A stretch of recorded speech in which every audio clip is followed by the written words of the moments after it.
মুক্তি পেল এবছরের বহুল প্রতীক্ষিত গান চাঁদ মামা। এই গানে শাকিব খানের সাথে দেখা গেছে নুসরাত জাহানকে। তবে গানটিতে আলু অর্জুনের মাইলা ভিজবন এই গানের একটি ডান্স স্টেপের সাথে মিল রয়েছে।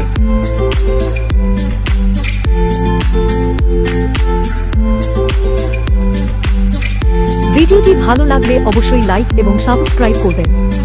ধন্যবাদ।